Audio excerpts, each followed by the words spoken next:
All right, good afternoon. I see 401. So welcome to Pathways to Decarbonization, Energy Portfolio Pathways Planning 101.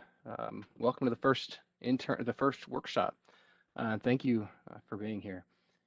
I recognize this title reads a little academic, um, but I have to believe if we were together at Energy Plaza or perhaps at a bigger venue, as I would expect, there'd be a buzz of energy in the room because we all know and feel the importance of this issue to the utility and naturally, of course, then to our communities. I'm Jeremy Bowers, Director of Environmental and Regulatory Affairs and the Strategic Initiative Manager for the Pathways to Decarbonization Initiative. Before we get started here, I want to acknowledge on the call with us today, members of the OPP Board of Directors. Director Craig Moody, I believe, is on the line, as well as Director Eric Williams, as well as our initiative sponsor, Mary Fisher, who's our Vice President of Energy Production and Nuclear Decommissioning, along with other members of our senior management team. This is organizationally an issue and an initiative that is of prime importance for us. Also want to thank any of the other elected officials and community leaders we have on the call with us today. Truly, thank you to everybody for your support of the initiative. Way of introductions, Colton, do you want to introduce yourself? Yeah, absolutely. Thanks, Jeremy. So for everyone on the call, my name is Colton Kennedy. I manage corporate planning at OPPD. Specifically, I have the privilege of leading the Energy Portfolio Project, which is under Jeremy's strategic initiative, Pathways to Decarbonization. So I'm excited today to share that project. And I would like to say that the work that we're going to share represents the work of a large number of individuals at OPPD across many different disciplines. And so I'd also like to say that we're joined today by E3, Energy and Environmental Economics, an outside entity who is supporting OPPD with specialized modeling approaches specifically tailored to evaluating highly renewable, low and zero carbon energy portfolios. Our work with them is a result of a very rigorous sourcing process, and I'm confident that OPPD has some of the best talent and tools available to it as we evaluate our future portfolios. We'll have an opportunity for them to introduce themselves as we move into the content here later in the presentation. Jeremy, over to you. Yeah, thank you, Colton. Then, as Colton mentioned, this is a district-wide effort, and I mentioned earlier the senior management team members and board of directors here on the call. There are over 25 different departments working on some aspect of this initiative. And without knowing the structure of OPPD, everybody on the call, that is a large, district-wide effort. So I want also to take this opportunity to thank all of those working hard to make it happen, the workshop itself, but also the initiative to progress. And stay focused on the goal as a utility. We've dealt with a lot over the last year plus, and the importance of doing this work in the right way, keeping focused on the goal, yes, of decarbonization, but also doing it in a way that fulfills all three aspects of our mission. Affordability, reliability, and environmental sensitivity has never been more apparent than it is now following the polar vortex, and so we're keenly aware of that and excited though to still move forward towards this goal. As we move to the safety slide, Sarah, I do want to note that this workshop is being recorded, so keep that in mind, along with these helpful safety hints as we're going to move to the next slide. Thank you, Sarah. Safety is a priority at OPPD, so we begin each meeting with a safety briefing or reminder. And as these slides were being put together, it was suggested we use this safety slide, and I chuckled a little bit as I, personally haven't had many occasions to use the never climb trees bullet before. But it was kind of refreshing too to see these. It means we're finally able to be getting outside and enjoy the weather. Maybe not today exactly, but as we look forward to the beautiful spring weather we had, or going to have this coming weekend and what we had last weekend.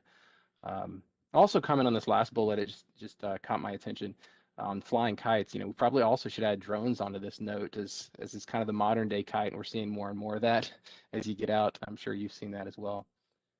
In addition to these, we also ask you, in this virtual environment to make sure you're familiar with your surroundings as we go through this, 2-hour workshop. And as we move forward to the agenda on the next slide, of course, we also want to focus on the 3 W's still as we navigate through the rest of the pandemic. Watch your distance, wear your mask, and wash your hands. So on the agenda, Sarah, thank you.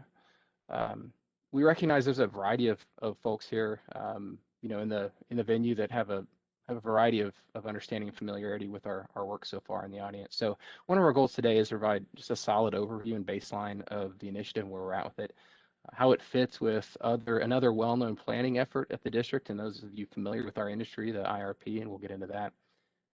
We'll then get into some level of technical detail on the work and the process and introduce you to our partners at E3 that Colton mentioned earlier, and then seek to just have a conversation and answer any questions you may have.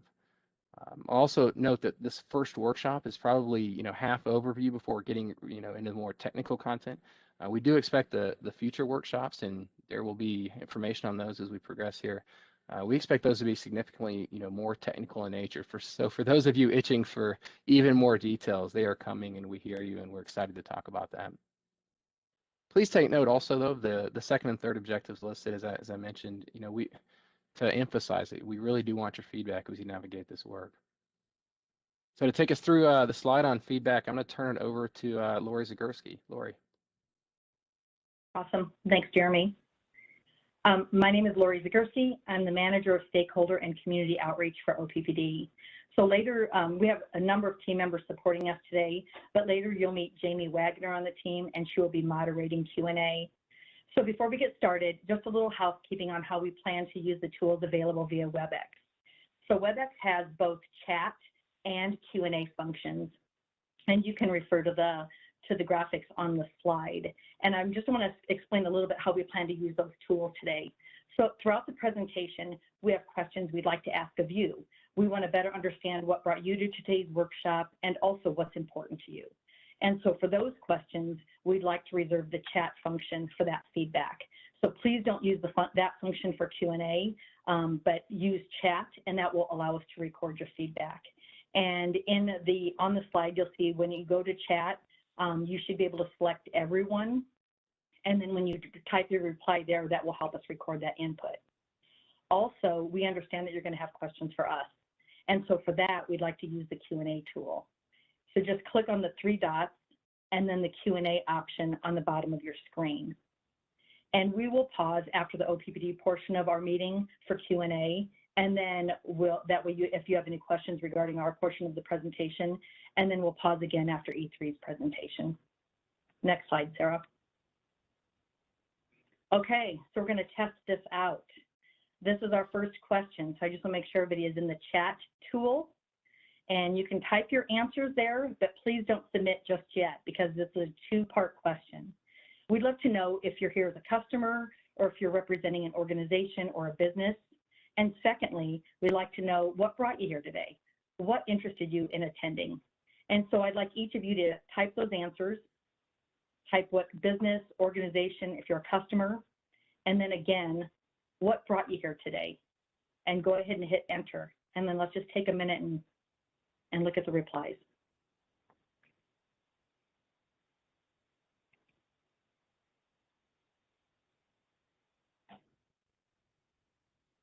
We're getting a few in here.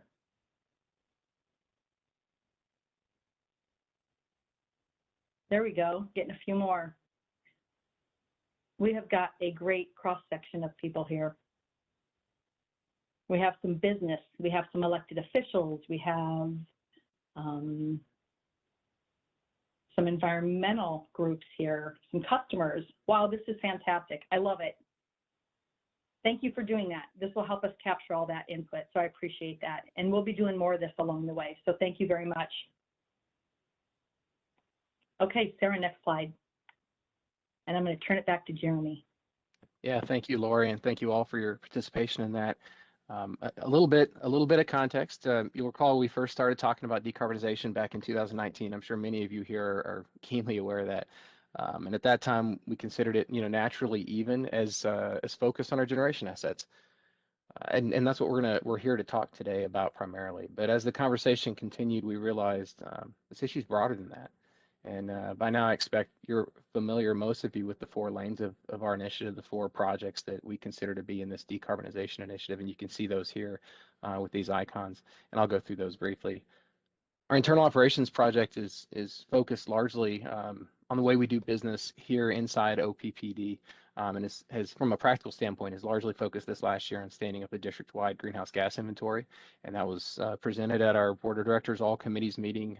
At least kind of a summary report of that was presented at the March board meeting, and that's super critical for us because as time moves on, we need visibility on the way our operation can support this vision.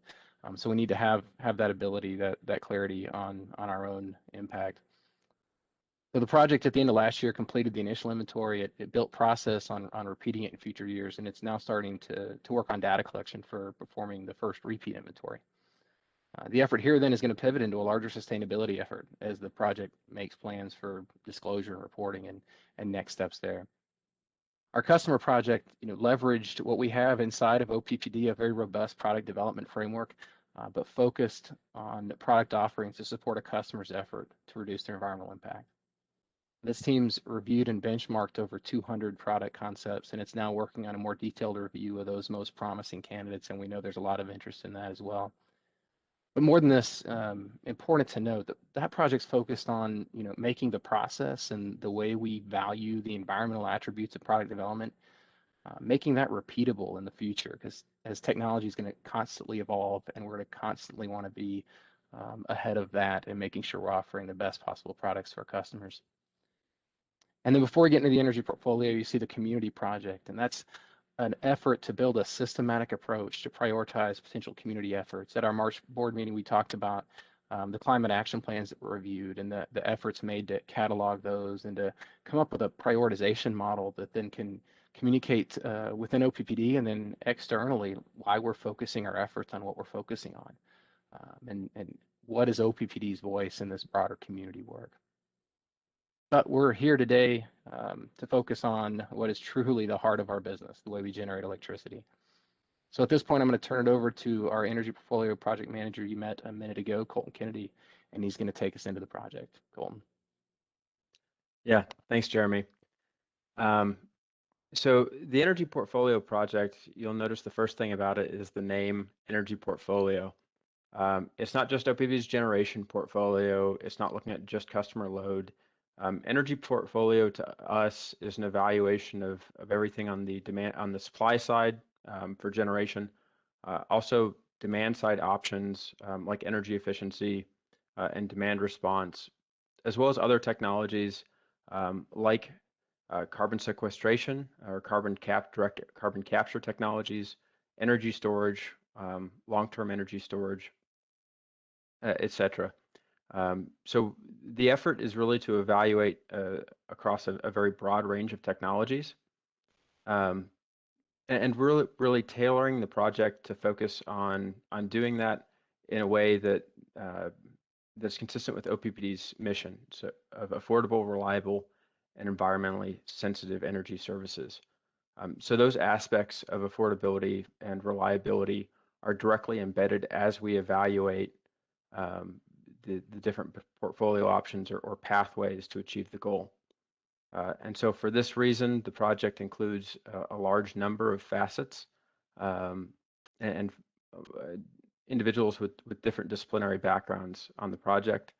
And we feel that really what we're setting up here is a very robust analysis that creates a very strong foundation for OPPD to move forward in accomplishing its goal. And so, really, it's being able to focus on something that is reliable and financially feasible just as much as it is achieving net zero by 2050. And so that being said, with this slide, it's important as we start to understand what the project is and what the project is not. So the project is a study. It's a study to evaluate a range of different pathways to achieve net zero carbon emissions by 2050. And in that study, we're going to evaluate a number of different technologies, both existing technologies that are available today, like wind, solar, and energy storage, battery storage, but we're also going to be evaluating potential emerging technologies like long duration storage, like small modular nuclear, like cryogenic energy storage, and the list goes on. And we're going to do that so that we can have a broad overview of which technologies really help us achieve our goals, in the most effective way, meeting the reliability requirements and also minimizing the financial impact to customers as we move through the transition. We're going to evaluate a range of scenarios that change the speeds of implementation from conservative speeds of implementation to aggressive speeds of implementation, achieving greater decarbonization sooner than the baseline scenario. So that helps us understand the cost and reliability impacts of different speeds, so that we can have an informed discussion on what is the best pathway for OPPD. And so lastly, we'll develop a report of the findings across these pathways as we really look for the commonalities. What key technologies are we dependent on? What technologies help us achieve the goal most effectively? And so that'll be a product of the study. And just as it's important to talk about what the study is, it's also important to talk about what the study's not. So it's not going to be a recommendation on a singular future energy portfolio. When we come out of the project, we'll have a range of a number of different pathways to achieve the goal. And there will be opportunity for discussion across that range of pathways. But through this specific study, we're not going to know every resource decision between now and 2050 to get to our goal. It is not a decision to add or retire specific assets. Certainly, those things will be evaluated across the different pathways, but it's not a decision in and of itself. And there's a reason that this is a study and not a specific decision. It's not a siting study to determine where assets will be located. So today, folks may be familiar with Power with Purpose, where OPPD is adding generation, and we've identified specific locations for those assets. We won't have that as a result of this study. We won't have that, at least for one reason, and that's we're not doing a detailed transmission analysis that would be required to really understand the full impacts of specific pathways. So we're painting in broad brushstrokes. We're evaluating a broad range of technologies, a broad range of speeds of implementation. And so this doesn't include the very detailed and specific transmission analysis that really would be required to facilitate specific decisions. That's the level of diligence that the organization, the OPPD, would need to undertake as we transition, as we use the results from the pathways in the future to potentially make them actionable. But that's not included in the study that we have today. Next slide. One thing I would like to clarify for folks is how this relates to our integrated resource plan. So seeing many of the names on the call today, I know there's quite a few folks that were involved in our last integrated resource plan 5 years ago. An integrated resource plan is an outline of a utility's generation changes to meet its load over time. And OPPD is required to submit a specific plan on its resources every 5 years to the Western Area Power Administration, also known as WAPA. And our next submission is coming up February 28th, 2022. And so it's our intention to use this process through decarbonization and the engagement in this process to satisfy our integrated resource plan filing requirements, and to use the analysis, to use the engagement towards that deadline. There's always the possibility that this work, based on the feedback we receive and as we go through the process, that our decarbonization work could extend past the deadline of 2021. That's not something that we anticipate, but it all depends on the types of feedback we get and the progress of the analysis. And so just for clarity, the IRP is a filing of what the plan is, and that doesn't mean that we can't change the plan.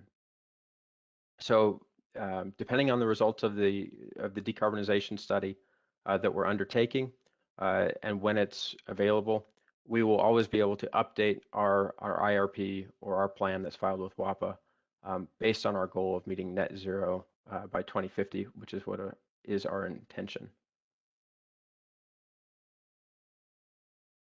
Thank you. Okay, we're going to try the chat function again. Just a reminder, in case you joined us late, there are two functions within WebEx. There's chat, which we're going to be asking you some questions, and we'd like you to record your answers there. And then if you have questions for us, we would like you to use the Q&A tool. So for this question, if you can again go to the chat function. Colton and Jeremy explained the pathways to decarbonization and IRP, and there's obviously a lot of work ahead of us. And so OPPD's mission is to provide affordable, reliable, and environmentally sensitive energy services to our customers. And there's a balance to all of that. So we'd like you to take a moment and just let us know of those three items, which is most important to you. So again, if you could just put your answer in the chat and hit submit, and you can take a look at the diverse answers that are in the group. And while you guys are looking at that, I'm going to have Sarah move on to the next slide. Okay, so now that we've explained the four pathways and IRP, I'd just like to speak a little bit more about the stakeholder outreach. Whenever we do outreach, it's important to us to tell people where we've been, where we are, and also where we're headed. So to provide some context, Colton touched on the fact that we had our last IRP in about every 5 years. And during that last Integrated Resource Planning, or IRP, we heard from some of our stakeholders that they were frustrated with the process and they wanted to be brought in earlier. And so as we were looking at these large initiatives coming at us, we were like, you know what, this is a perfect opportunity to go back to that group of stakeholders and to hold discovery sessions. And really what we wanted to do is just listen and understand and use the feedback to help us build a better plan this time around. And in the course of those conversations, we wanted to understand what success looked like to them. We didn't want to make any assumptions. And so you'll notice on the slide, I also reference IAP2. So OPPD is a proud member of the International Association for Public Participation, and we use their framework for designating stakeholder engagement levels. And those levels are anywhere from some customers want to be informed, or we may involve customers at a consult or a collaboration level.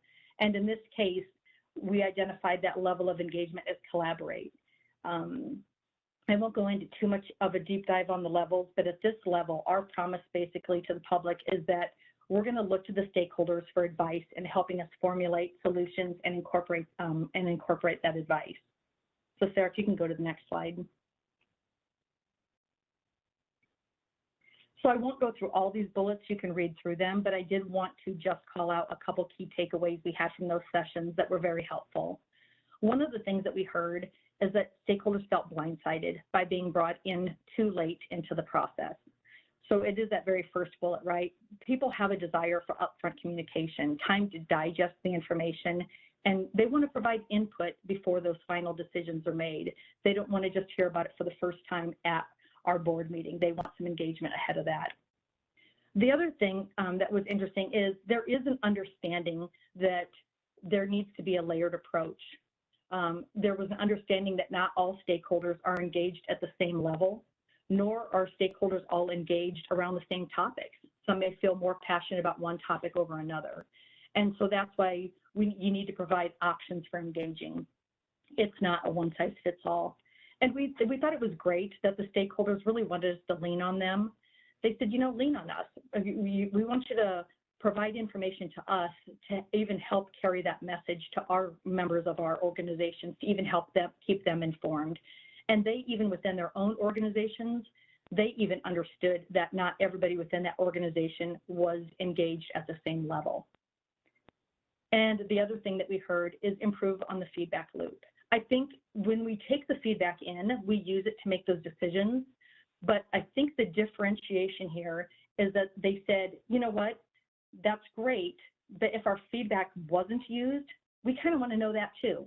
And so that was kind of a cool way to help stretch our thinking around that. We also heard that they're loving technology, right? Who doesn't? You either love it or you hate it, right? So they want to see us on, you know, as Nextdoor is coming soon. So that's a great way to get in front of people. A few of them recommended texting as well. People love having stuff at their fingertips and having those reminders, right? Tonight's meeting is at 4 o'clock. So technology is always a good thing. And then we also received positive feedback as well, and we're thankful for that. We're thankful. We continue always to survey, to benchmark. We're always striving for continuous process improvement. And that's part of our public power promise. We want to make sure we get that feedback, that we take a look at our processes and improve on those. So Sarah, next slide. So speaking of the layered approach, I thought you might find some value in this slide. Again, I'll just let you read through the bullets, but we recognize that this is not one size fits all.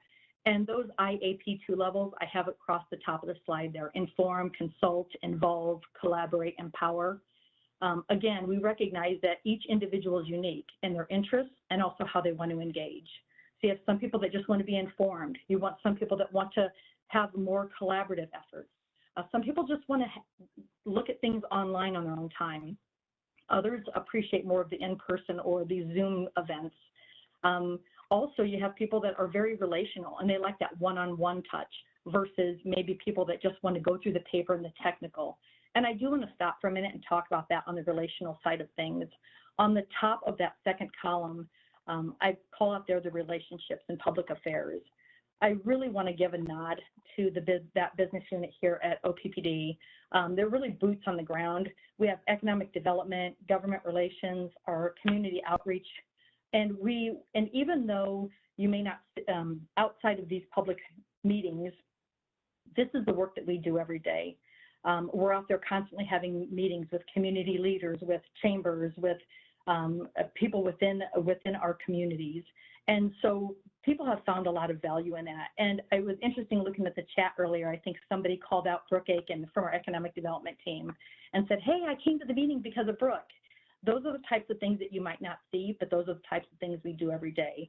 So again, I just wanted to be able to call out that layered approach is important to be able to work with CorpCom and everybody within the business unit to provide various communications and various opportunities to engage. So now I'm going to go to the next slide because I want to know how you want to be engaged. So again, go to the chat feature. And when you think of OPPD and those things that are of most interest to you, how do you like to be engaged? So again, if you could answer both questions again for me first and answer both questions together before you hit submit. I really want to know if you're with a business, if you're an elected official, if you're with an organization, and how do you want to be engaged? You can be very tactical and direct with us, like I like direct mail, or as I mentioned before, you can say, look, I really kind of like the relationship type side of things, or hey, I just want to be informed. It doesn't have to be anything specific. Just give us some kind of idea of the level of engagement and how you best like to be engaged. And again, answer both of them and put those in chat. And thank you for that. I'll give you guys a minute to take a look at some of these answers.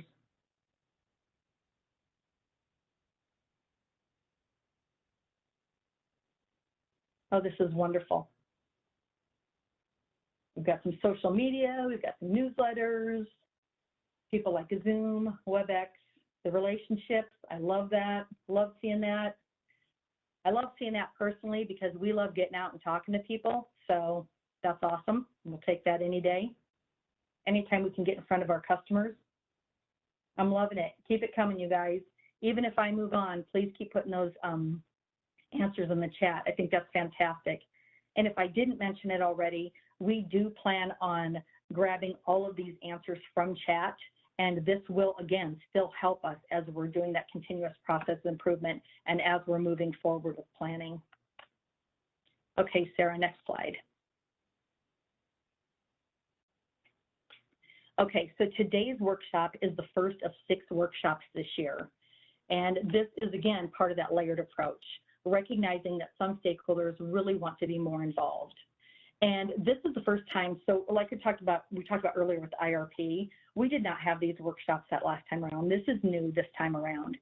So this first workshop is really just a kind of level set, right? It's a much broader level to ensure that everybody here on the call has an understanding of what we're doing, and then also to gain your feedback on our plans.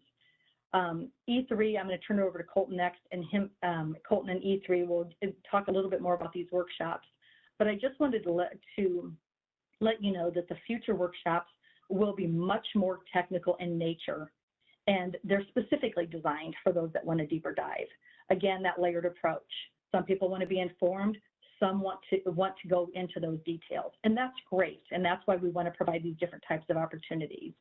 So for those of you who like the details, the future workshops, those are going to be perfect for you. You're going to love them. Now, for some of you on the call, once E3 goes through some of the content, you say, whoa, this may be too much for me. And guess what? That's okay. A couple slides ago, I showed you about all the different ways that you can engage and ways that you can reach out to us, or we'll reach out to you and keep you informed. And so if today's the only workshop you attend, again, that's okay. Those of you like the details, great stuff moving forward. So the information today provided will help you decide if those workshops are something that you want to continue to be a part of. I am going to turn it over to Colton real quick, and then we'll pause after that for Q&A. Thanks, Lori. Lori, I can't help but comment on some of the responses from the first poll and folks' preferences on what they value most: reliable, affordable, environmentally sensitive. So, and I can't help but comment because I think it's a yes and question, and I think that's the point of the study that we're doing. We're going to make sure that we have all of those things, right? And so it's just a matter of where different portfolios show up across those different objectives. So I know a couple of folks were struggling with exactly how to respond, and I saw that in the chat. And don't be concerned, because it will be a yes and all. So getting into the workshop series here, I'm going to provide a quick overview of like what each of these is intended to accomplish. And then we'll get into today's workshop a little bit more to go through kind of the structure of the modeling approach. Today's workshop, the Pathways Planning 101, is just that. It's an overview. It's going to provide you with a basic familiarity of the terms that we're using and how we've set up the analytical approach to solving this very ambitious but needed objective. The second meeting that's coming up, April 28th, or workshop, is the multi-sectoral modeling. And so this is an analysis that we're conducting really to evaluate the impacts of decarbonization across more than just the electric sector, but across really energy demands entirely within OPPD's service territory. So demands such as building, heating and ventilation, transportation, industry, etc. We realize that as the community embraces decarbonization, as the world embraces decarbonization, it's not just the electric sector that's going to make changes to accomplish that. And so one way to do that is with a solid, clean electric foundation. And really the multi-sectoral modeling will give us a view of what types of additional load might come onto the electric system, whether that's transportation or heating and ventilation, that we're going to have to design our system around and to be able to support. And that also may enhance the need for reliability and resiliency of the system as individuals depend on it for more and more services. The third workshop, developing key assumptions and scenarios, this is where we're going to focus in on the types of technologies that we're looking at and the considerations and assumptions that we're making for those technologies. So when I said earlier, small modular nuclear, wind, solar, different types of storage, really we're looking at every technology that we can get our hands on and evaluating it for its technology readiness level and when we think it'll be available and what the cost trajectory of that technology is. And so that's all information that we hope to discuss and share with our assumptions as we set up the scenarios during that May 12th workshop.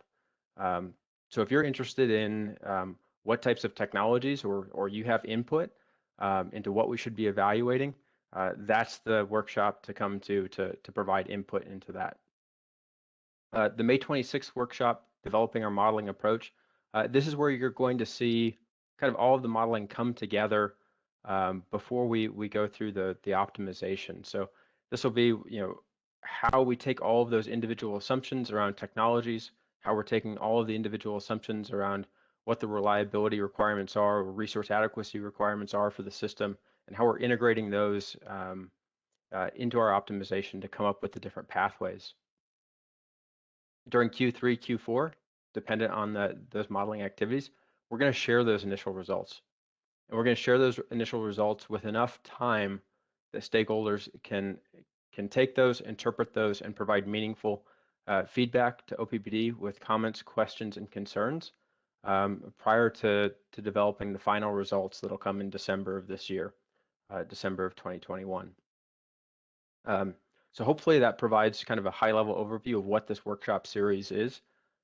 Again, as Lori said, today's meeting is really an overview, and then the subsequent workshops are going to certainly get into some of the more technical aspects for individuals that would like to be involved in those conversations. So we definitely encourage and invite as many folks as possible who would like to be involved in those workshops to attend. And then I do want to give some time, Lori, here, like you said, for Q&A. So if folks have questions, please go ahead and enter those. And Jamie, I'll toss it over to you to moderate Q&A before we go back to Colton and then E3. Thanks, Lori.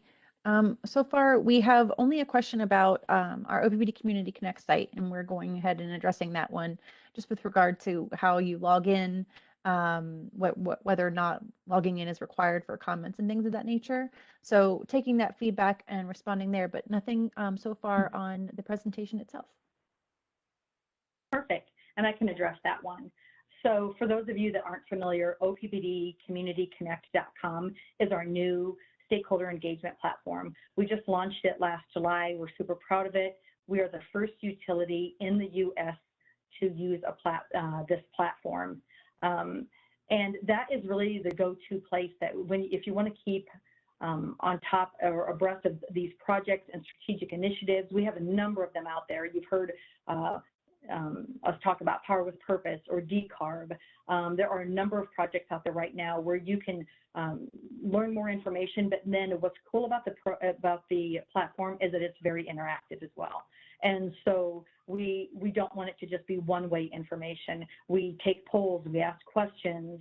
Some of them have virtual charrettes on them, like idea generating, where you can slap up a post-it with an idea. And so the comment or question was, anybody can actually go to the platform, and you can go to the platform and take a look at any of the projects.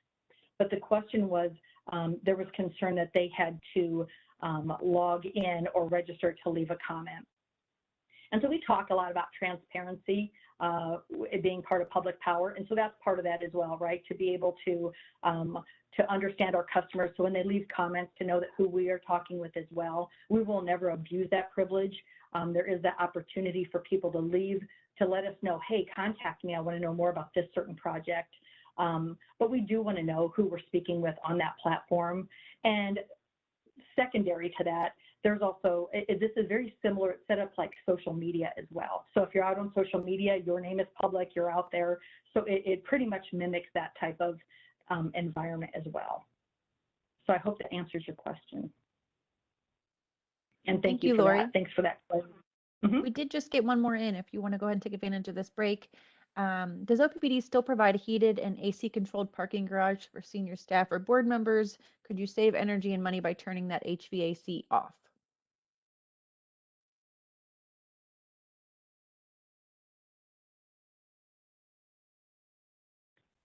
Is there anybody from facilities on the call? Lori, we can get back on that one. Yeah, that's what I'm thinking. Maybe let's move on to some of the technical terms here and the workshop around decarbonization, and we can get back to that question. That would be great. Mark, I will make sure we get that answered for you. Okay, our partner E3 is going to be presenting here shortly. I do want to provide some terms to help with the conversation. So definition of terms, as we've as we talk through some of this more technical content. The first term to provide here, demand or load. So when we're using this term, we really mean the amount of energy that's consumed by a customer or system. So when an individual uses their air conditioner or their TV or their computer, they're placing an electric demand on the grid, and that demand and that energy consumption we call demand or load. So just for clarity as we go through the content here, the next term is electrification. So this is the conversion of non-electric energy consumption to use electricity. So if an individual has a petroleum-based vehicle today or gasoline vehicle, and they purchase instead an electric vehicle using batteries, that would be electrification of their transportation. So we're going to talk quite a bit about electrification because we see this as a key opportunity to help achieve broader decarbonization than just OPPD's energy portfolio, but also for the broader community. Next term here is generation. And so generation is the conversion of energy to electric power. We're going to use the term generation. It could mean wind generation, so from wind turbines. It could be solar generation from solar panels or photovoltaic solar. It could be nuclear generation from small modular nuclear reactors. When we talk about coal generation, that's converting the chemical energy in coal to steam and then to electricity. So generation is really the production of electricity, and there's definitely a number of sources there. Greenhouse gases. These are gases that cause atmospheric warming through the greenhouse effect. So our study is going to evaluate predominantly CO2, but there's also an understanding of greenhouse gases outside of CO2, such as methane, nitrous oxides, fluorinated carbon compounds, and actually like even water vapor is a greenhouse gas. I think that's where it comes from, but we won't be studying that. But we're going to be focusing on really all of those things, and you'll hear that term quite a bit. Reliability and resiliency. So this is the characteristic of a system to maintain acceptable operation under a range of conditions. This is a very important topic to the discussion. I'm not going to provide much differentiation on the terms today. We will have workshops in our modeling approach where we're going to really specifically focus on how we're differentiating and defining those for the analysis and the work structure and the analysis structure that we have. But for today's purposes, you're going to hear them used very similarly in the same setting. The next is multi-sectoral analysis. So this is really that analysis across energy sectors, not just the electric sector. So when we talk about what OPPD's future energy portfolio is, we understand that there's potentially other energy uses today that may become electric energy uses in the future, and that's all part of the system that we're going to have to design and plan for. And the last term here, portfolio optimization. This is a term that we're using really as we go through, as we evaluate the different pathways. It's the modeling approach to identify those optimal combinations of resources or energy portfolio assets to achieve the modeling objectives, which again, all of our portfolios are going to achieve at a minimum net zero carbon by 2050.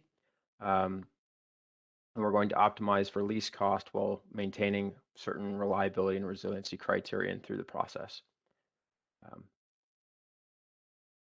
So I think with that, I think we've provided some context or definitions to be able to go into the next slide and pivot to the E3 content. So Zach, over to you. All right. Thank you, Colton, and nice to virtually meet everyone on the call. I'm very happy to see such a engaged stakeholder group, quite a lot of folks on the call today, and so we're really excited to be a part of this process, what I think is undeniably a momentous occasion to begin embarking of actually turning this goal of net zero carbon into actionable pathways between now and 2050. So my name is Zach Ming. I'm a director with E3. We are an energy consulting firm that's based in San Francisco, and we're going to be working closely with OPPD on this project to determine decarbonization pathways.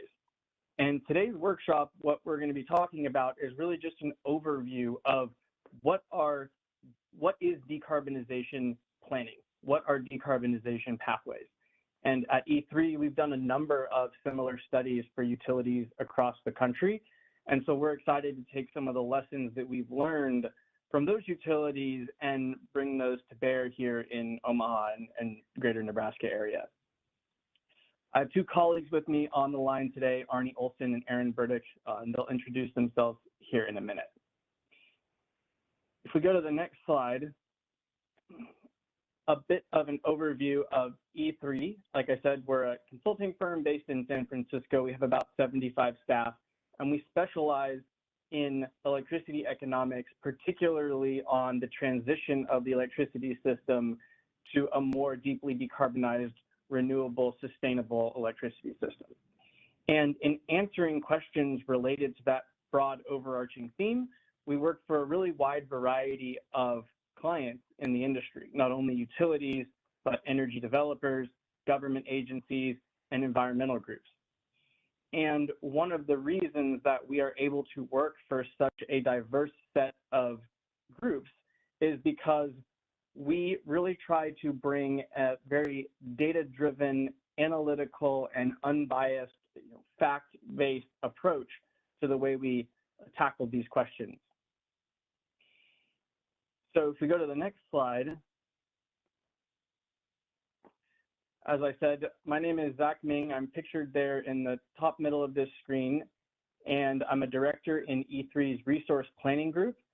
So E3's resource planning group looks at putting together resource plans for utilities and other electricity system planners with a particular focus on the evolution of the sector towards more renewable, more decarbonized resources. And as I've mentioned, I've worked on a number of similar projects in California, New York, Canada, the Pacific Northwest that are looking at similar questions of decarbonization pathways. And joining me on the call today, we have Arnie Olsen and Burdick, who I will ask to introduce themselves now. Yep, hello everyone. I'm Arnie Olsen. I'm a senior partner with E3. I've been at E3 for about 20 years and have 30 years of experience in the industry. Over the last 15 years or so, I'd say I've spent most of my time working on studies like this one of how utilities, power systems, municipalities can achieve aggressive clean energy goals, higher penetrations of renewable energy resources, deeper and deeper reductions in carbon emissions to solve the climate crisis. So, I'll just note at the outset, we're really excited to work with OPPD. I think we have a really deep technical bench, technical staff, modeling capabilities, which Zach will talk about. I also am excited about working with entities that really have to make the tough decisions in real life. So it's easy for us to get really deep in our models, and there are a lot of academic studies out there that talk about different pathways, and those are all really useful, really important, and really interesting. But those all have to be translated into real life decisions, real life investments in real facilities, changes in operations of real facilities, both at the utility level, in buildings, in factories, in homes. And that's where I get really excited, is just taking all this theory, and we do try to take the best theory that's out there and translate that into real information that real people can use to make real decisions that affect their own lives and the lives of others around them. So that's what I'm really excited about, to work with Jeremy and Colton and the team and all of you over the next several months on this plan. So thank you.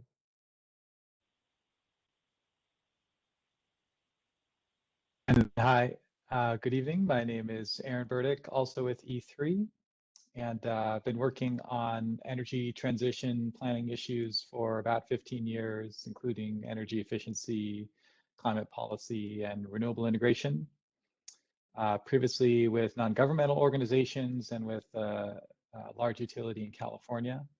I've been with E3 for about 2 years and have been working on many of the technical projects that Zach mentioned, looking at resource planning and deep decarbonization while maintaining reliability. So really excited to bring that experience to Omaha and to be working on this project. And I think it's a great opportunity to explore some of the new technologies that are under consideration and on the horizon as we're thinking about decarbonization planning, and really looking forward to engaging with this group as we build out and implement our modeling approach. Fantastic. And so I'm going to be giving the bulk of the presentation today from E3's perspective, but I'm sure Arnie and Aaron will be chiming in if they have anything to add at any point. And as well, if there are any questions, then they may be answering those. I think we have a dedicated Q&A session at the end of the talk, but we do want to make sure if there are any clarifying questions that folks have as we're going through, please just chat those and the moderators will bring those up to our attention and make sure we can clear up any misunderstandings. Zach, and we don't have them. Yes. Yep, I'm noticing that we have a couple of technology-specific questions around hydrogen as an example, and maybe we can talk about that when we get into the portfolio optimization slide. So just letting folks know that have questions around specific technologies.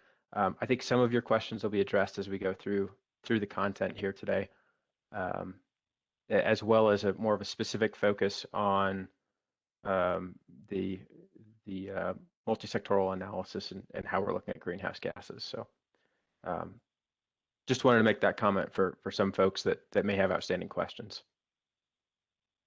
Perfect. Yeah, I will make sure we address that when we get to that phase of the presentation. So if we go to the next slide, like I said, E3 has been working on similar questions for clients across the country, looking at how to decarbonize the electricity system. The commonality between all of these clients, including OPPD, is that they're on the front bleeding edge of leadership and goals in the electricity industry. And, 3-4 years ago, really no one was even contemplating an electricity system that could reduce carbon emissions all the way to net zero. And now there are a number of states across the country, a number of utilities that have set these aggressive goals and are now trying to figure out what do we need to do to actually achieve those goals.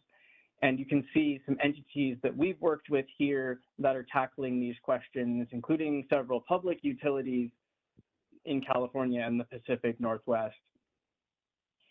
And I think in performing these projects for these variety of entities, you can see this has a really wide geographic scope. Utilities that are located in hot climates and cold climates on both ends of the coast, even on an island. In the case of Hawaii, in conducting these studies, we've been able to see some differences, but also several common themes that emerge no matter where we're studying these questions. And if you go to the next slide, this brings up some of what we call the 4 pillars of decarbonization, which are really 4 common themes that we see in any robust decarbonization pathways study. The first is that any decarbonization plan must have a strong emphasis on energy efficiency and conservation. The easiest, cheapest way to not emit carbon dioxide is just to not use the energy in the first place. And so making sure that each utility has strong investments in more energy efficient ways to use energy, whether that's light bulbs, air conditioners, insulation, even vehicles, is really important. And making sure there are robust programs in place that give consumers the access and the information they need to make those smart decisions for themselves. If you go to the next, click ahead, the next pillar of decarbonization really recognizes that decarbonization is bigger than just the electricity sector. There are multiple sectors of the economy, including vehicles and transportation, buildings that use fuels like natural gas for heating. There are factories in the industry sector, even agriculture, which is a relatively large sector in Nebraska. All of these sectors use energy, and the energy that they use emits greenhouse gases for the most part today. And one way to reduce emissions in those non-electricity sectors like transportation and buildings is to convert the fuel usage to electricity. And so that's what Colton was talking about when we use the term electrification. It means converting cars that run on gasoline to electric vehicles, or homes that are heated with natural gas to be heated with electricity.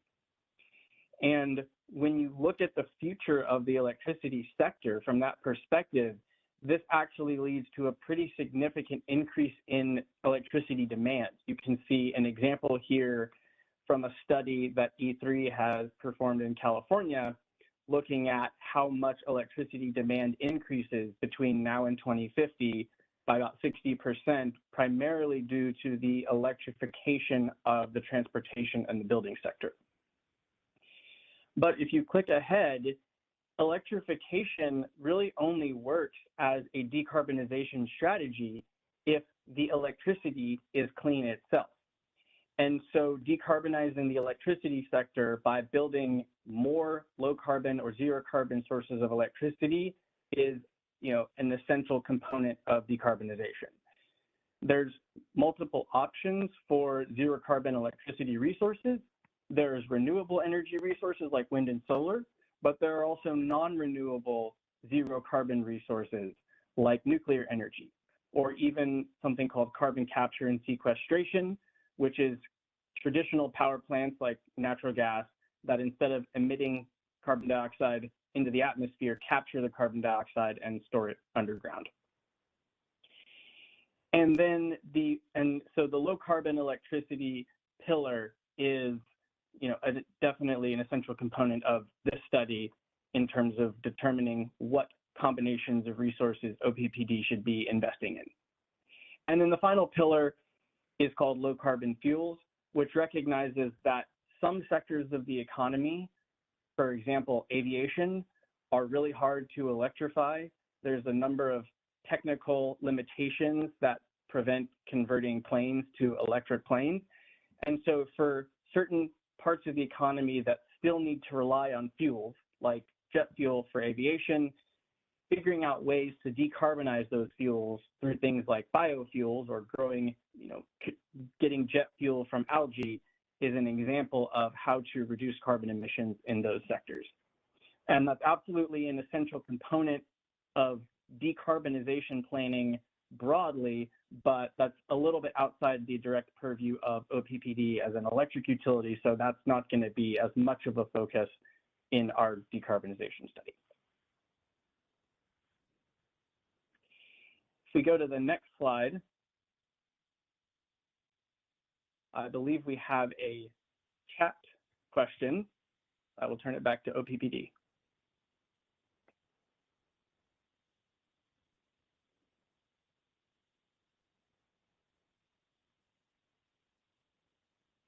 So, Lori. That just I just needed to unmute myself. So again, we're going to go back to the chat tool, and Zach just went over the pillars. So again, if you can use the chat function, what business or organization are you representing? Type that in, as well as which of the 4 pillars most interests you. Put both of the answers in together and then hit submit. And thank you for that feedback.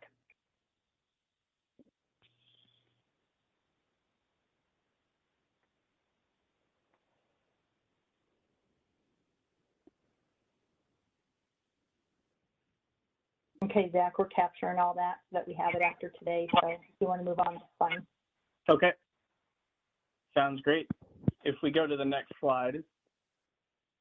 So as everyone is aware, we've said it multiple times, OPPD has set a very aggressive industry-leading goal of net zero carbon by 2050.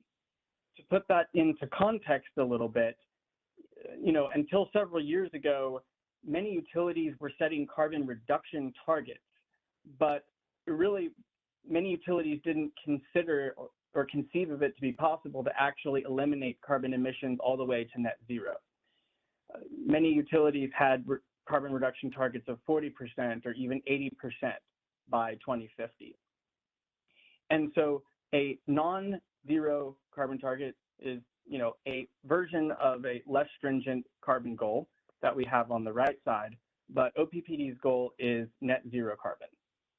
And net zero carbon does not mean that OPPD will necessarily be eliminating all carbon emissions from its electricity system, but it does mean that any remaining carbon emissions on the system in 2050 will need to be offset in some way.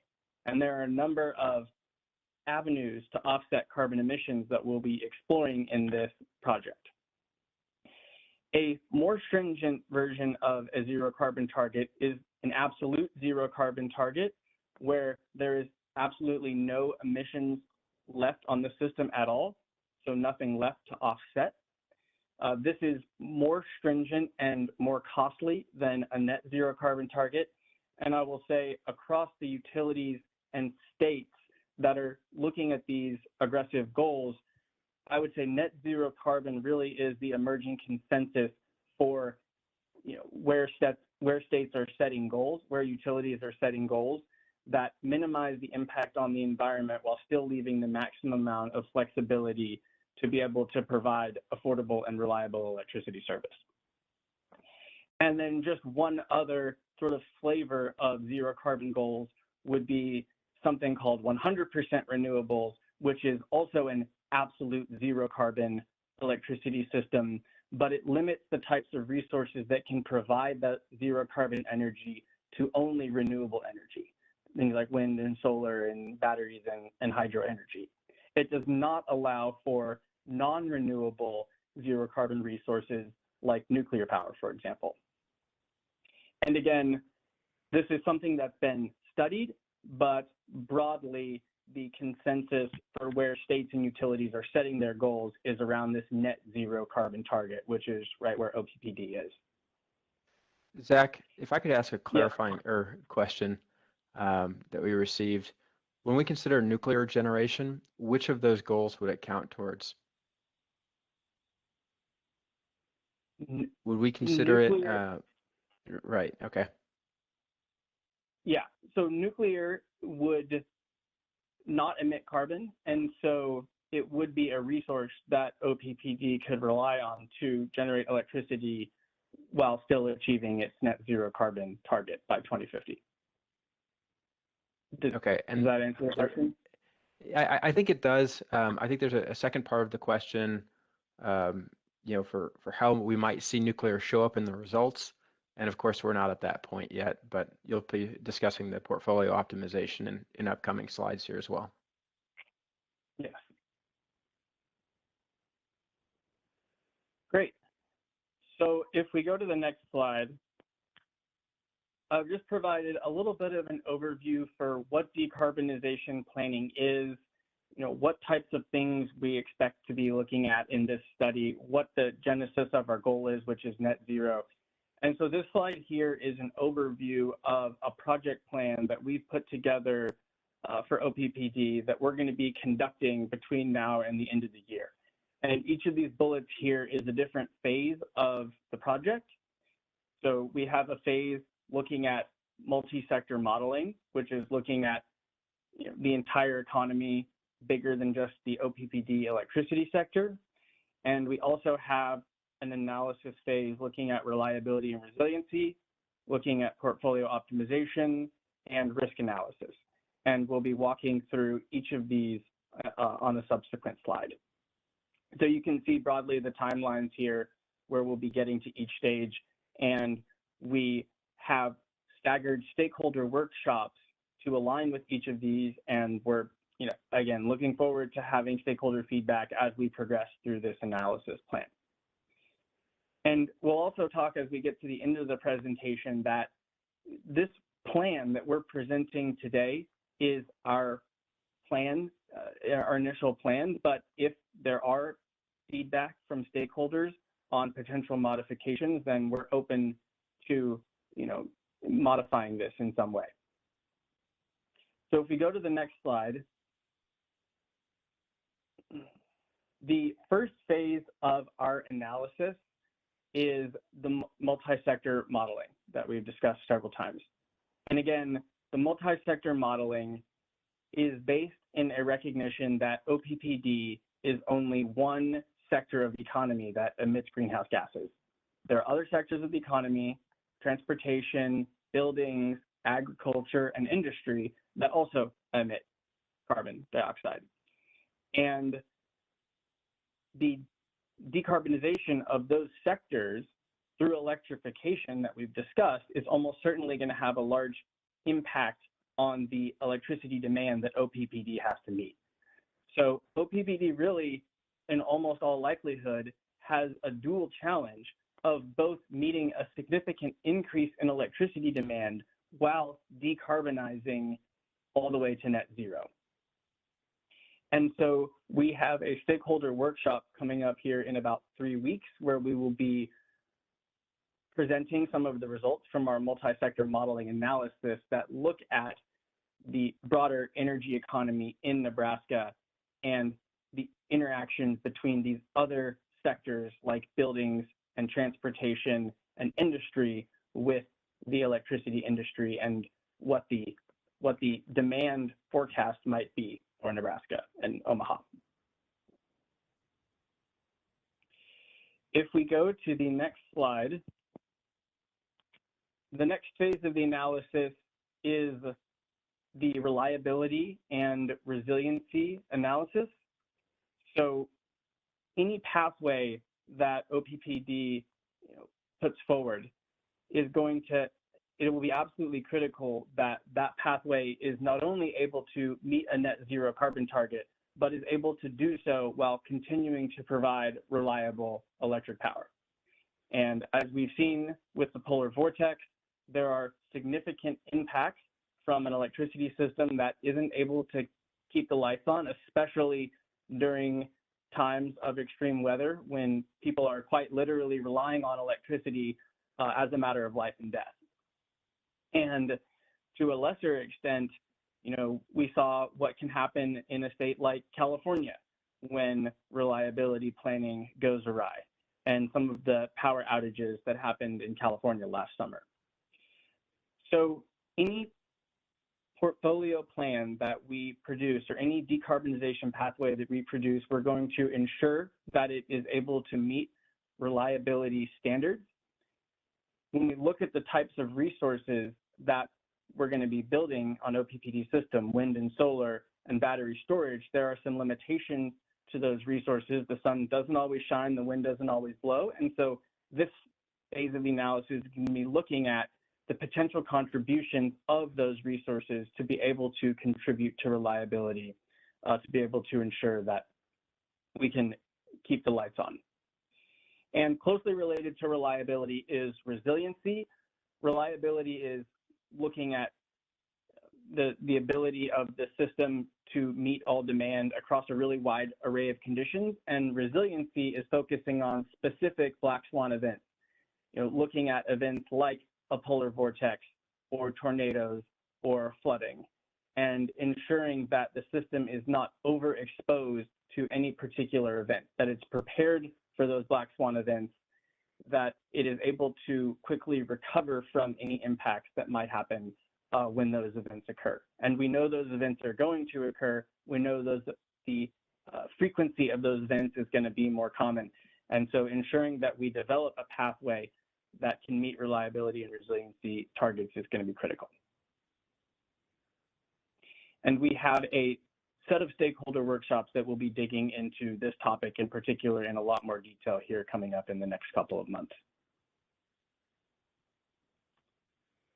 Zach, if we go to yeah.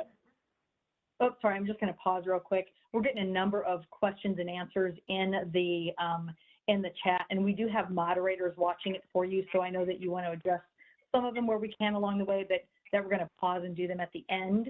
But I think it's great content that you're going through here.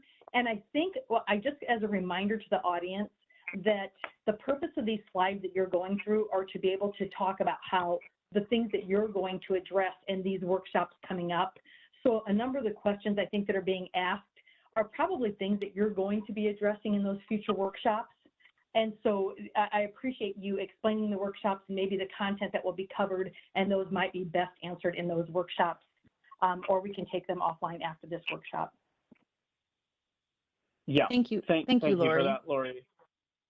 I actually have one that I want to tee up to you first, Zach, because I think it's pertinent. Can you explain further how 100% renewable is more stringent and measured? Mid-American explains they're 100% renewable now while still having and using, excuse me, carbon generation. Yeah.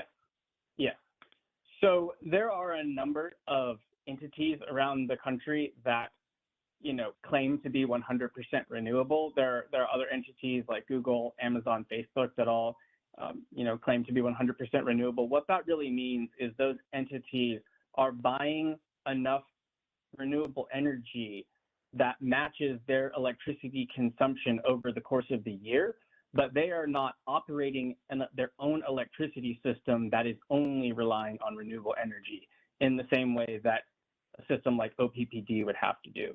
So there's a significant difference between just buying renewable credits in the market while still being a part of a grid that operates fossil generation and actually running a grid that does not have fossil generation on it. And so what we say when we talk about 100% renewable here, we are referring to a grid that does not have any fossil generation on it, that only has renewable generation on it. And it's not just one customer participating in a larger market and they have enough renewable energy to balance out their load over the course of the year. Well, and this is Arnie. Maybe just to back up a second here and note that there are a number of ways that entities around the country have defined their goals. 100% of what? Is it 100% of their retail load served with renewables? Is it 100% clean energy in every hour? If there's a period of netting, is that period a year or is it multiple years?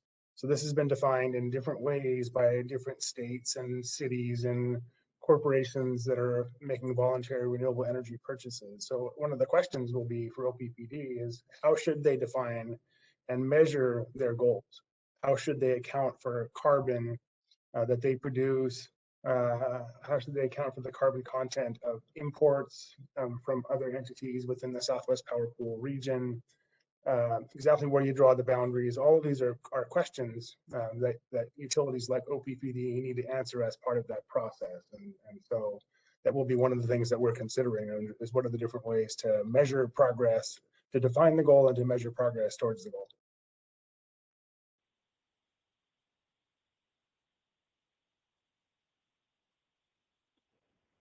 Thanks, Arnie. And I just want to, we can go to the next slide here, but I just want to reiterate, and I think Lori brought up a great point, that each of these phases of the analysis that we're just giving a teaser on really is an entire phase of analysis that we will be digging into in a lot more detail in future stakeholder workshops. So this is just an overview of really what's to come. Hey, Zach, I think that's a great point, and that addresses a couple of the questions that we've got, I think, about nuclear plants using spent fuel as a fuel source and how there's some of that technology that's going to be addressed in far more detail later on. But there was one regarding the last slide about resiliency. If this is an emerging trend in the electric sector, is there a common definition that utilities are using with regard to resiliency? Yeah, so I think there are a number of organizations that have come up with definitions. I'm not sure that there is a widely accepted common definition of resiliency. I think broadly where the industry is headed is that a resilient system is one that is prepared for extreme events, one that has resources that can when extreme events do occur, the impacts are as minimal as possible, and that when extreme events do occur and there are impacts, that the systems are able to recover as quickly as possible and get back up to normal action. So that is something that we're actually looking into right now, and we'll have more information on that in future workshops. Thank you. And while I have you interrupted, I want to make sure I address this one as well. The timeline for the multi-sector modeling is January to March 2021. So the question is that modeling done now? We are in the process of wrapping that up right now, and that will be the focus of the workshop in 3 weeks. So we will be releasing that information publicly in 3 weeks with our findings from that phase of the analysis.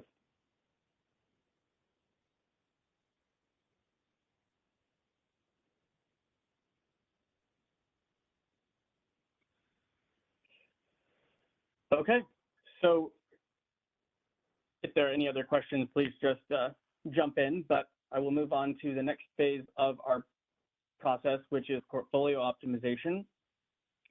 So the portfolio optimization phase really is looking at what types of energy resources does OPPD need to build to achieve net zero carbon by 2050. Not only what types of resources does OPPD need to build, but how much of each resource should OPPD build, and when do those resources need to be built. And in conducting this analysis, this is really the meat of the project, is putting together these portfolios. We're going to be looking at a really wide array of options, not only the traditional renewable resources like wind and solar and energy storage, but also resources that may not be fully commercially available today, like advanced nuclear or hydrogen or carbon capture and sequestration.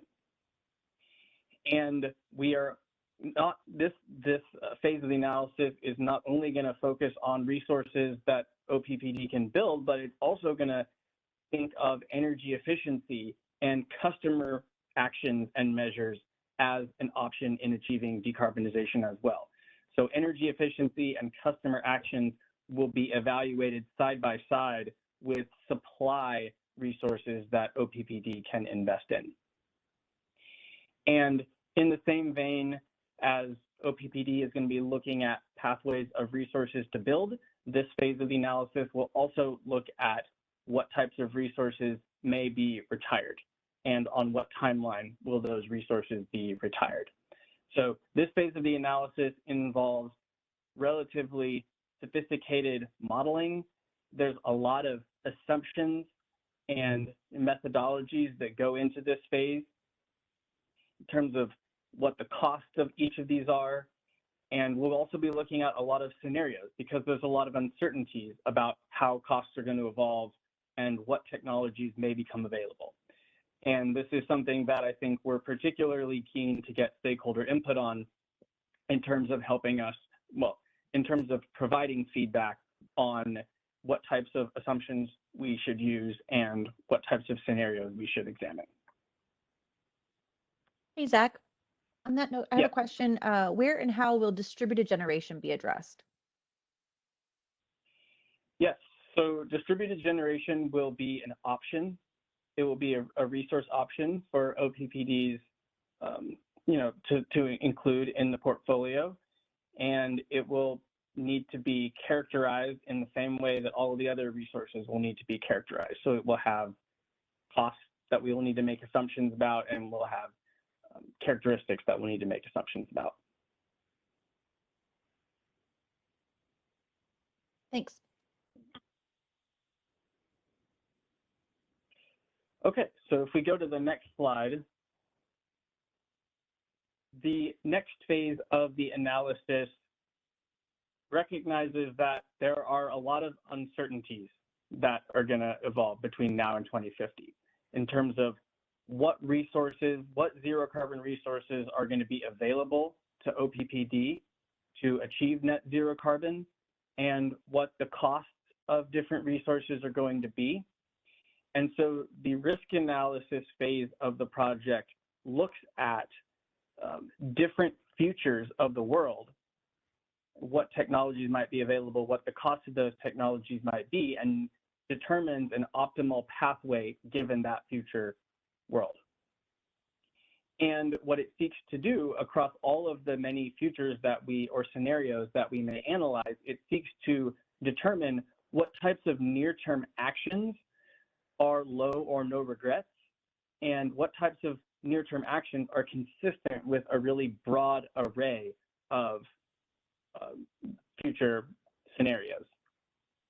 So it ensures that OPPD does not take an action that they may regret later because it's inconsistent with some future that may be achieved.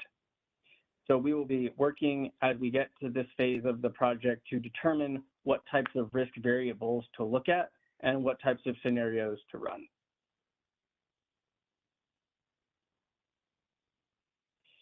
If we go to the next slide, the project will culminate with a final report that we will be aiming to release by the end of the year, December 2021. And this report will seek to summarize the key findings of all of the analysis that we've conducted. And not only will it summarize the key findings, but it will provide a broad overview of the entire study process. So what modeling approach did we use? What assumptions did we make? What scenarios did we analyze? All of that will be informed by stakeholder feedback, and it will result in a set of key findings. I will say determining key findings from a set of modeling results is inherently an act of interpretation. And so not only will we be working with stakeholders to set up and make assumptions about conducting the modeling, but we will be also keen to get stakeholder feedback on interpreting modeling results for what that tells us about key findings. Zach, So sorry, yeah. sorry to interrupt you again. We are getting some questions in the chat, and we'd like to just make sure we redirect the questions to Q&A. I am seeing some questions in there about wanting access to your PowerPoint slides. So I want to remind people again today that we're recording today's session. And the reason that we're recording it is so that it will be posted at OPPD Community Connect, as well as surveys, so that we can also capture these same chat functions that we're putting in. So that should take care of that. Just wanted to let you know. Thank you. While we're paused, I do have Thanks. a question. This may be one for Jeremy, relating to an earlier question about electric boiler at an industrial site. What weight is built into the model for demand response and electrification to help customers prevent greenhouse gas from being burned in the first place? So Yeah. Go ahead, Zach. I was just going to say, looking at demand response is going to be a resource that we're going to be evaluating, and the multi-sectoral modeling phase of the analysis is going to be something that looks at potential electrification of things like boilers. I was going to add, there's a theme in some of these questions about, driving customer behaviors or preferences, but also we're talking here about modeling and how we model future scenarios, and those are obviously related. But from a project standpoint, we talked earlier about the customer project. We're focusing in that world about building a product plan that could help potentially drive different technologies, customer side solutions like this. And there's a relationship there with this modeling. And it's iterative in a process, right? This is going to take a process where we continue to evaluate product offerings that we're developing, and then how those are being received, and adoption rates of those, and relooking at our projections. And so this initial modeling that we're doing here to develop these pathways is going to have to make some assumptions about those, but that's not to say that we're not pursuing those. Not speaking, about a particular suggestion here, but on the demand side and the customer side, customer-facing actions and products that we can roll out just in general. Thank you, Jeremy. I have a couple more, guys. Will the new natural gas plants that are planned also be analyzed in the risk analysis?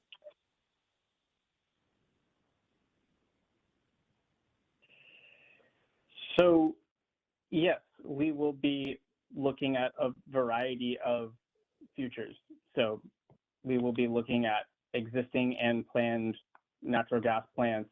The model will be evaluating not only the potential addition of new resources, which could include natural gas plants, but it will also be looking at potential retirement of existing resources.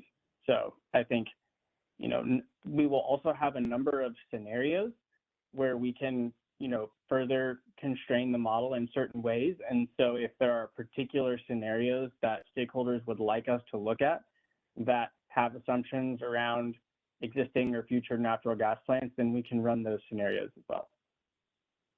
Zach, if I could provide a comment on our Power with Purpose plan. So that's our plan to meet near-term needs on our system.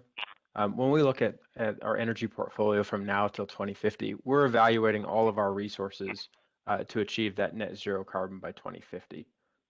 So included in all of the risk analysis and all of the optimization will be all of our resources to be able to hit that goal. But those resources could look different than they are today as we consider, maybe running them on hydrogen or converting them to different types of assets. So all are going to be considered in Power with Purpose, but specifically the Power with Purpose assets are the near-term decision to meet near-term system needs. Thank you for clarifying, Colton. Similarly, will OPPD be encouraging use of renewable energies on site, like at an industrial plant, to lighten the load on the system? Any resources for installing a solar panel system?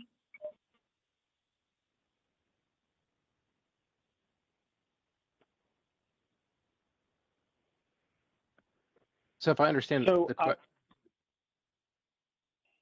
going to jump in. If I understand the question, I think this is specifically about what we can offer and encourage with a variety of different business partners and industries, and that's all part of what we're learning from the multi-sector modeling and how that's going to feed into the other lanes that we're working on.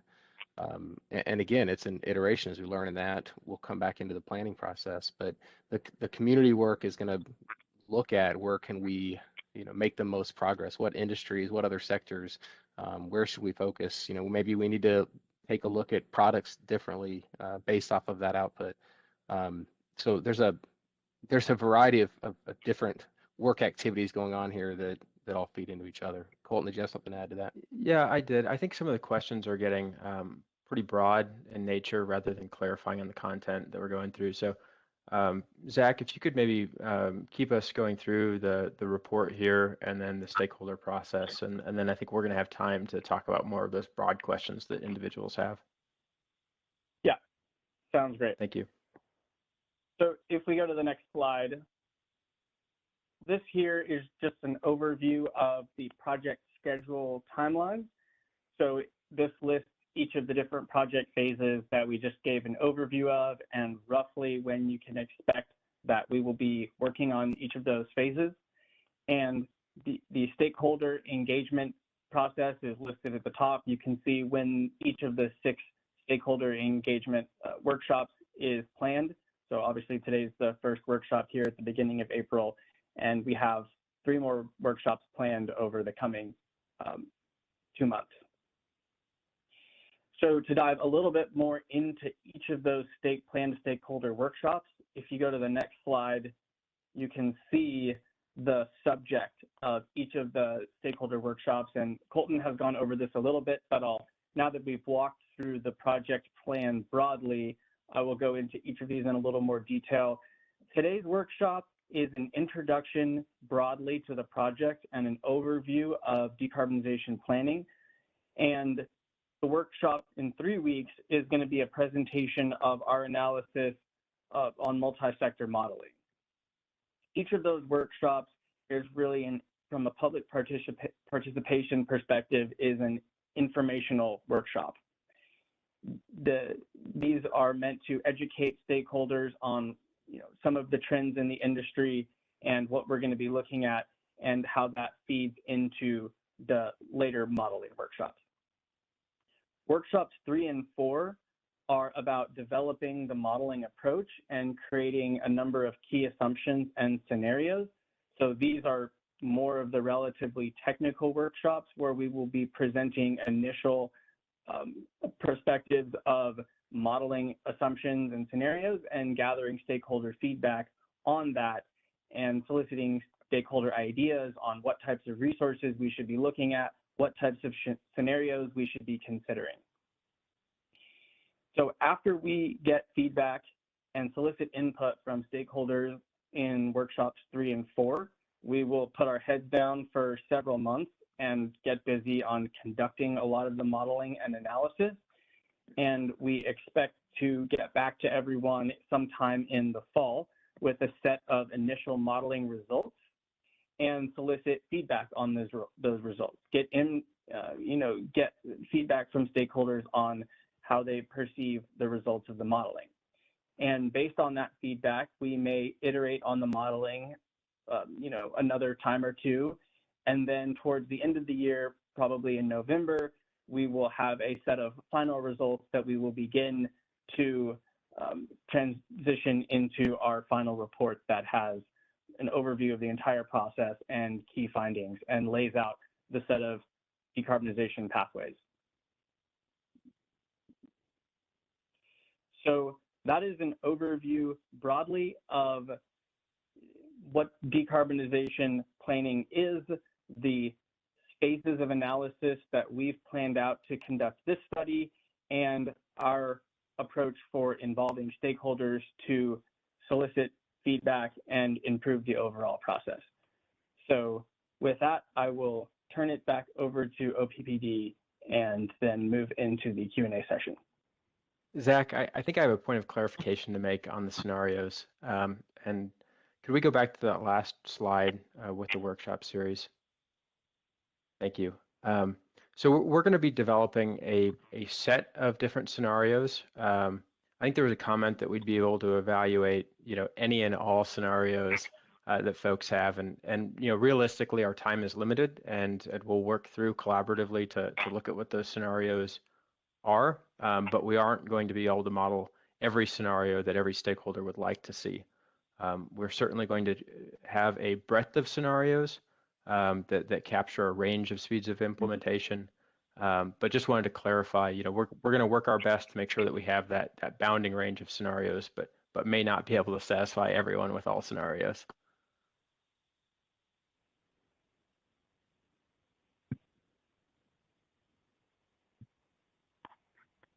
Thanks, and I think we can go to the Q&A.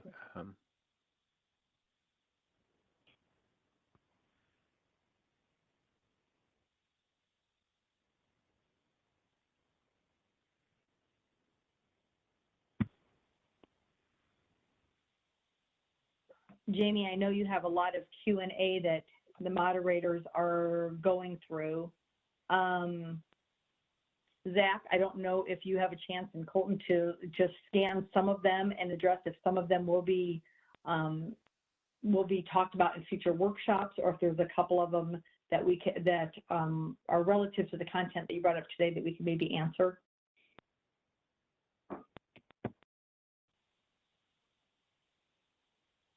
We do have one. Will the plan involve working with MUD regarding electrification as well as with communities building codes?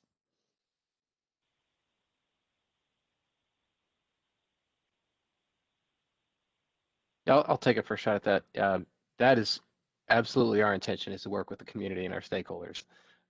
There's nothing more important to us, than that. I think the building code issue is something that we have some line of sight on as we're looking at ways to work in the community. That's not lost on us, the importance of that issue. And MUD is a critical partner for us. And so, working with MUD moving forward, working with all of our providers moving forward.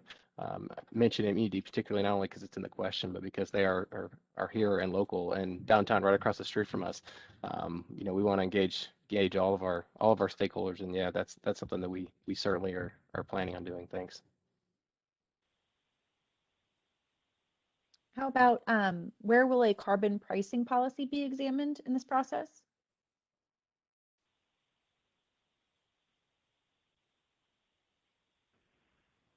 Jack, do you want to take that one? Sure. Sure. So I think carbon pricing, or really any policy that is set by the state government, the federal government, could be a scenario that we examine. But ultimately, OPPD has its own target of reducing carbon emissions. And it has a target of reducing carbon emissions to net zero by 2050, but also we will be evaluating a range of scenarios in how quickly OPPD reduces carbon emissions between now and 2050. And so, the faster OPPD reduces carbon emissions, the less exposure there is to some type of state or federal policy like a carbon tax, but that is something that is, outside of OPPD's control, and so that's a future scenario that we may analyze.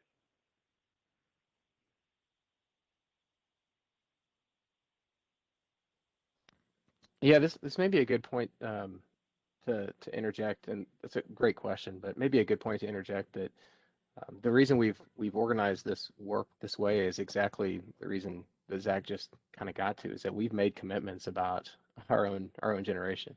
Our strategic directive 7 talks about striving for the goal of net zero carbon by the year 2050.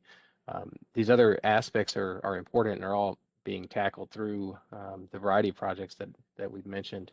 And we know there's a thirst and a hunger to know more about what we're offering on the product side and to understand more about our plans immediately with the community. It's work that we're pushing forward. We're pushing forward as fast as we can. The focus here really is on our energy portfolio, and so it's a good conversation. But I do want to remind folks that we do have all of these efforts underfoot, and we do appreciate the conversation. And Jeremy, thank you for that reminder too. You're right. The purpose of today's workshop, and we do want to be respectful of people's time that have given us a couple hours of their time today, is to make sure that we focus on those questions that have to do with the energy portfolio, the outreach around this, and also questions for clarification around those future workshops. So anything that is out of scope, we can reach out to some of the attendees to be able to take some of those questions that are out of scope offline. Also, people have other options where they can go to OPPD Community Connect and put in some of those questions. I will also offer up that they can email outreach@oppd.com for those questions, again, that are out of scope, and we will make sure that we reach out to subject matter experts. So that being said, we probably will not be able to get to all the questions that are in the Q&A, but we will address those that are within the scope of today's workshop. I have at least one other in the chat, but I wanted to check with you, Lauren. Do we have any raise hands? I don't see any raised hands at this time. Thank you. Gentlemen, does OPPD or the model foresee time of negative pricing when renewable energy supply is greater than demand? For example, off-peak hours, especially in the spring and fall.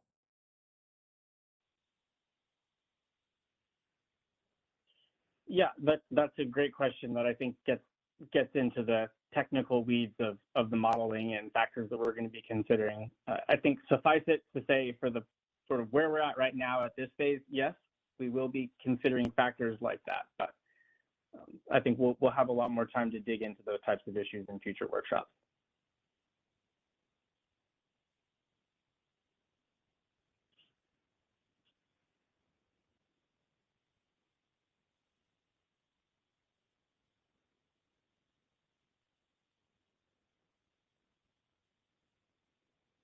Looking for other questions. We just do have a comment, I think, in response to a previous one about how it seems like carbon pricing could influence an implementation schedule. I think just referring to your previous answer.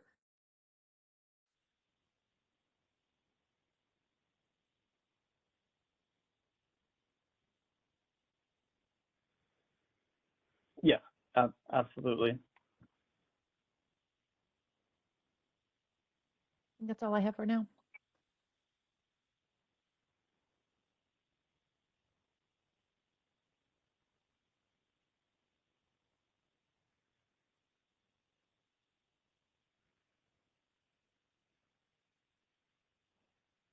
And do we have any call-in users, or did you address that, Jamie? Lauren checked for us. We didn't have any raised hands either in the WebEx or via the phone. Assuming that's still the case, Lauren? Jamie, we had a question early Yep, on. that's still the case. Thank you. Oh, sorry. We had a question early on around if we're modeling losses from refrigeration or refrigerants and the impact on our greenhouse gas accounting. So we're focusing on OPPD's energy portfolio, and as part of the multi-sectoral modeling, we'll be accounting for carbon emissions, CO2 emissions, and some ancillary emissions as well for the broader community. But OPPD's generation, as we look at it, will predominantly include CO2 emissions, and so that's what the model is optimizing on, not on refrigerant losses. Zach, do you have any supplementary comments on that, or? Yeah, no, I think that covers it well. Thank you. Thank you both. Just in, some of the largest recent increases in demand have come from the recruitment of data centers. Are those types of policies part of this scenario modeling?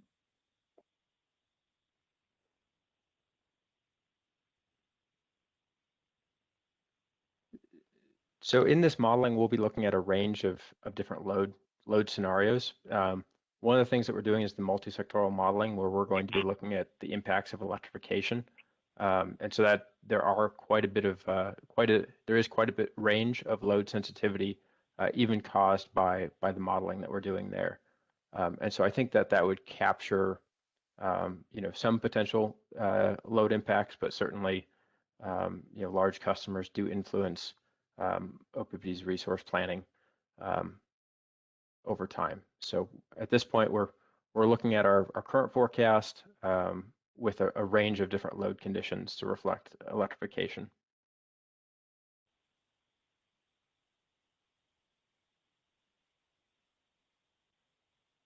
That's it for now.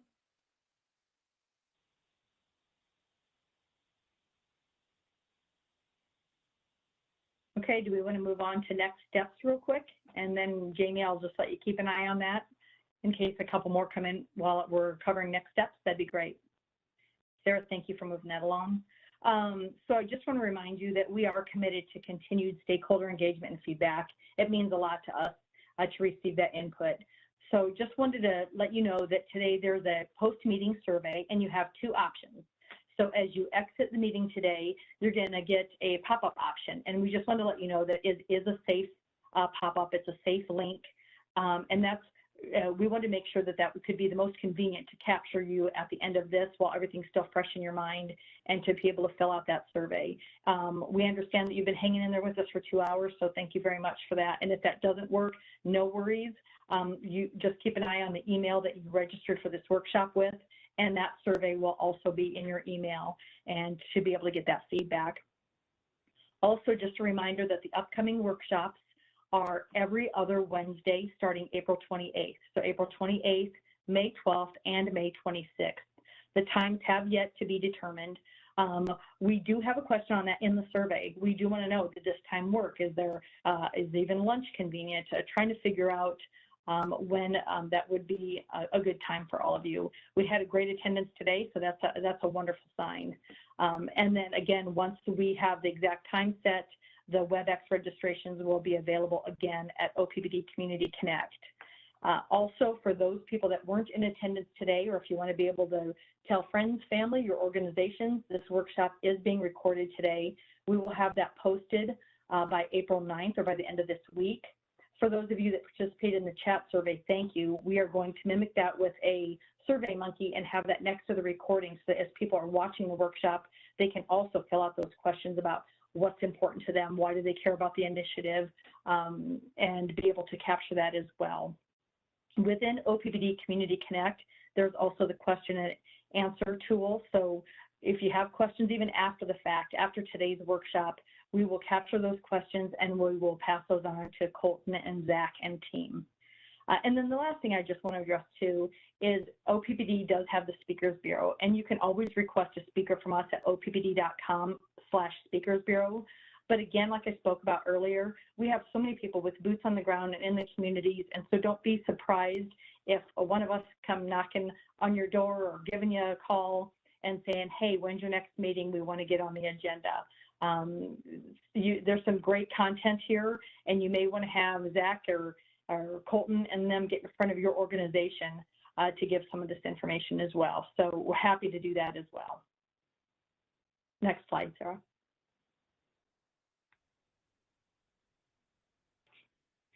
Before I give the thank you, I'm going to check with Jamie one more time. Do we have anything else come in? Last call for questions. Raised hands. Anybody on the phone or in the Q&A, Jamie? Not in the Q&A, Lori. Lauren, anything for call-in or hand raise? I do not have anything for call-in or hand raise at this time. Okay, wonderful. Well, I just want to thank OPPD panelists and support staff that were here today, including our partners, E3, but most importantly, just really want to thank all of you, the attendees, for sticking with us, for giving us a couple hours of your time on this Wednesday to participate. You're very engaged in the chat and the Q&A. It does mean a lot to us, so thank you. We look forward to being on this journey with you, and we hope to see you again in a few weeks. Just want to say have a great night, and everybody stay safe. Thanks again.